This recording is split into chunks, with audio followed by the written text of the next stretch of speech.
Okay, so today we are going to talk about buses. What is a bus? A bus is a place for sound to come together in one channel. We have already made our folders. So if we look at these particular folders, we already named them F drums folder for the drums, folder for the bass, and folder for the music. Now we're going to turn these into buses. Now, a bus is really helpful because it can control all of the routed tracks all together.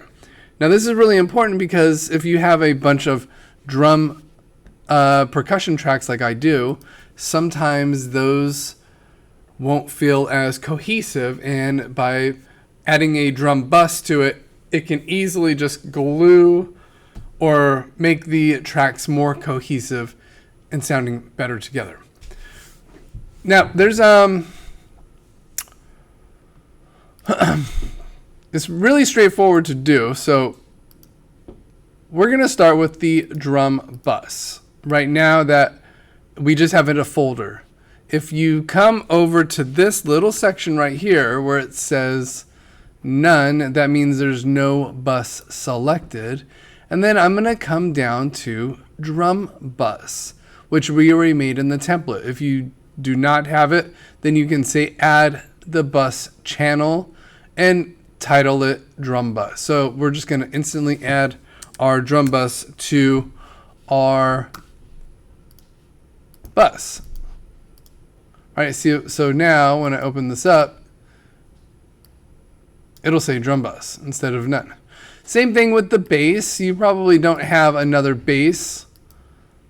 You probably only have one bass track, but you know what? We've already gone through the process, so might as well connect the music and the bass buses together. And I'm just going to subsequently color code them. So now everything's color coded and labeled. All right, so now inside of this bus, which is a little bit different from a folder just holds and contains the tracks. A bus will actually can manipulate them.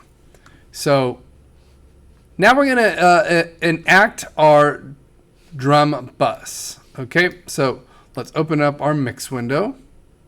And we're going to go over here to drum bus. Let's find out where it is. Mine is located right next to my drum tracks. And on our drum bus, I'm going to open up Fat Channel. Now here is a secret to mixing for your first time or your beginner at mixing. The presets are there to help and guide you. All right, without getting too much into understanding how all of this stuff work, it's a great starting point, and that's where I'd like us to have our starting point for our drum bus. All right, so if I only select, and right here on the bus, I control all of the volume for my drums. If I select my drums to play all at the same time, this is after I already did the volume and panning. And now I'm going to come over to my presets and find one that says drum bus. Now there's going to be a lot. I've just collapsed these open for you to see. Okay, I'm going to go ahead and open all of them up. And then you can see all the presets.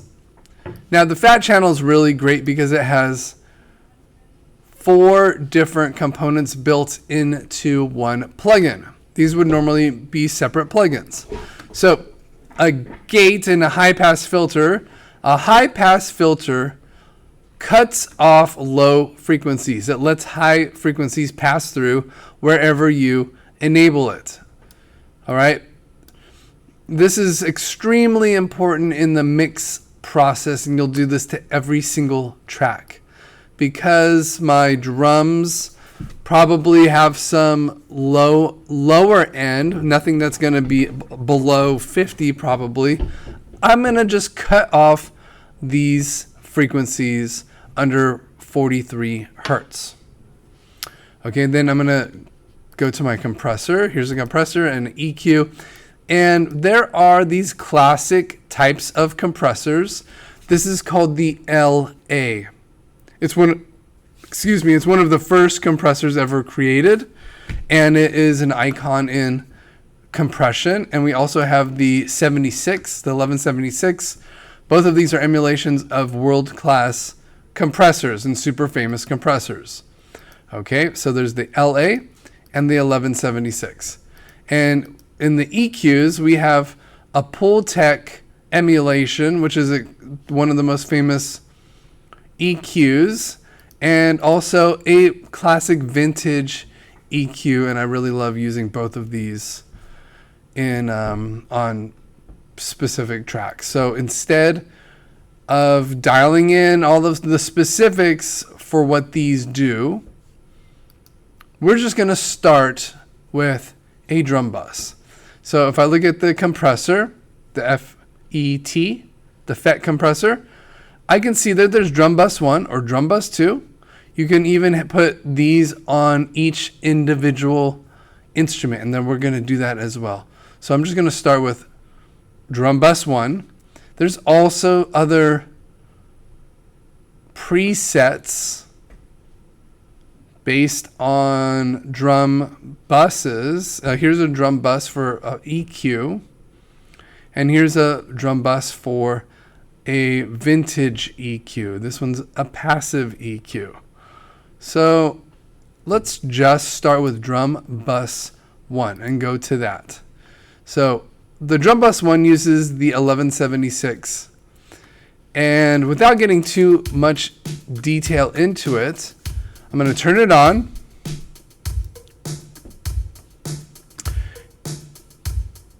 This is how you turn it on.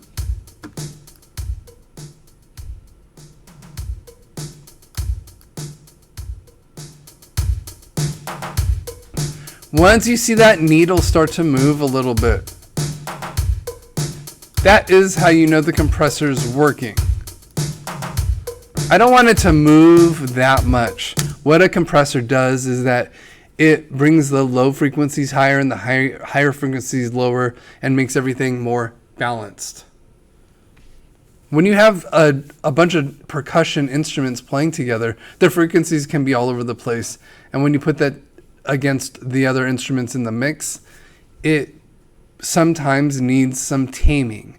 And that's all this is doing, is taming my drums. And I can just see it from the meter right here. If this is going about -3 or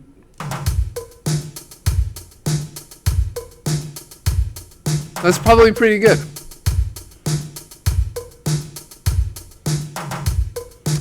These compressors don't need to be doing too much work, just to let you guys know.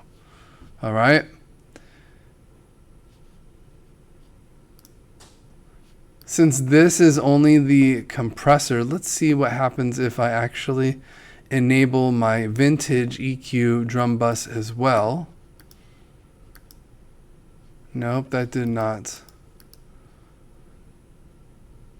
do that. Okay, so I'm just going to stick here. You can use whatever preset that you like to.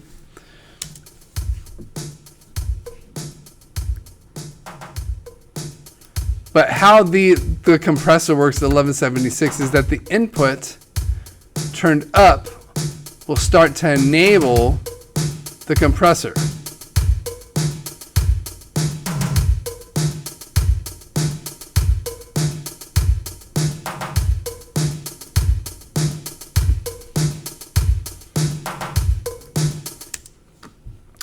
Okay, so now I'm going to move on to my music bus. I don't really have anything under my bass bus because I only have one bass. Don't need to put that to a bus because we can do everything on that on a channel. And let me add in my fat channel, and then the same type of thing going on here with my music bus. Let's first cut off the low frequencies. So I usually want to cut everything under at least 100. What does that do? That gives you room for your kick and your bass, which occupy 90% of the space underneath, let's just say about 150 to 200. So just having a bus that cuts all of this off immediately is going to sharpen it up. Okay. Now we can also go through all of these presets, but you know, it's still pretty easy just to do this without a preset. And I'm going to show you both ways. If you just want to use a preset, pop on a preset. Doesn't matter if it's for keyboards or if it's for something else. If it sounds good, then don't be scared to use the preset. That's kind of what they're for. If you want to just learn a little bit right now about what a compressor does and how to use it, let's go over that. Okay, the ratio is what ratio the compression's actually going to be happening at. The threshold is where it happens. At what dB.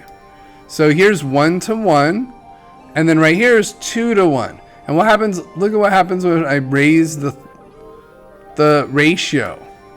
Right here it's 4 to 1, so only a small amount of signal is getting released. Okay, now that no signal's being compressed. So now it's going to have a stronger compression. And for a bus, we want less ratio. We want it to be subtle.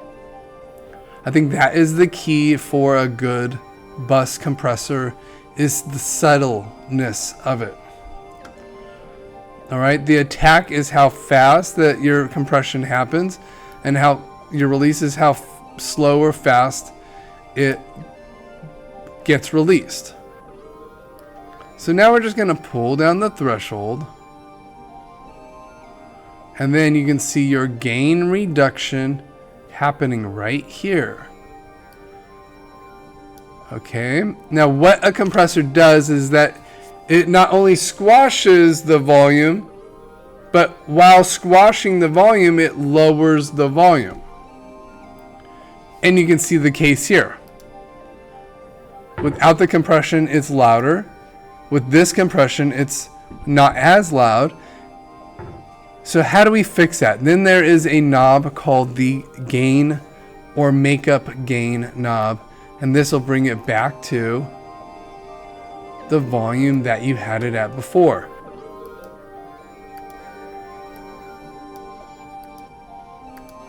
You want to balance these out because you already set your volume. If you can get your compression pre and post volume exactly the same, you're going to have a way smoother turnout for your sounds. You can also look at this with your meter. So if I have my meter open, here, where's my meter? Nope. Okay, there's my meter. Let me open up my fat channel compressor, which is just the stock compressor for Fender Studio. I could have selected any of these, but I just want to show you guys. And this is a really great compressor, by the way. So here's what the turned off. Currently, it's at about -18, and turning it on, relatively the same. But it sounds far clearer already, and we don't even have all of the components playing at a single time. Okay, so next is the EQ. We've already cut out the low frequencies. Now we're going to address what is considered the mud frequencies. Everything between 200 and 500 could potentially cause problems in a mix. So by simply dialing in a little swoop out of that region, which is between 200 and 500, right? You can just kind of sculpt it yourself. And there's other ways to like curve it. This is the Q, which is going to be the curve. And here's your gain or your negative gain and the frequency. So you can adjust these parameters over here very simply too. So just by doing this, and maybe I don't want -5, maybe -3 to 4 dBs for the muddy region, and then I want to boost a little bit on the higher region with a less broad, or with a very broad Q. That's going to give it a nice, crisper, cleaner sound.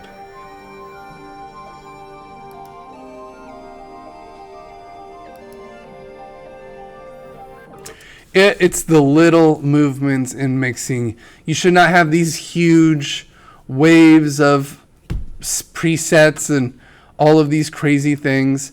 They should be very subtle and deliberate. I even like doing this high shelf, where I just boost up the high shelf just like that. This is what HS means, high shelf. And it just gives it a real clear sound. Okay, and then we're gonna leave it at that. So those are your buses. Remember that you have right here a master bus already pre-made.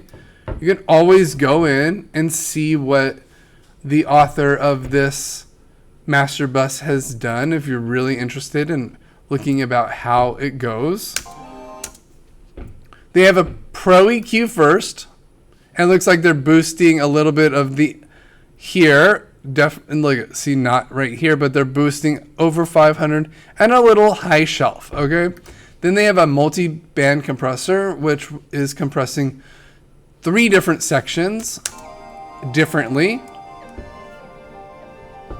And then she made a splitter, and on the splitter she has a widener, and then we have another splitter. We have Excite L and Excite H, lows and highs, the low frequencies, high frequencies, another EQ, and then a limiter after that. And the limiter is the final step in this whole process, which is currently disabled. But if I turn it on, you can hear that it instantly gets louder. That's kind of what limiters do.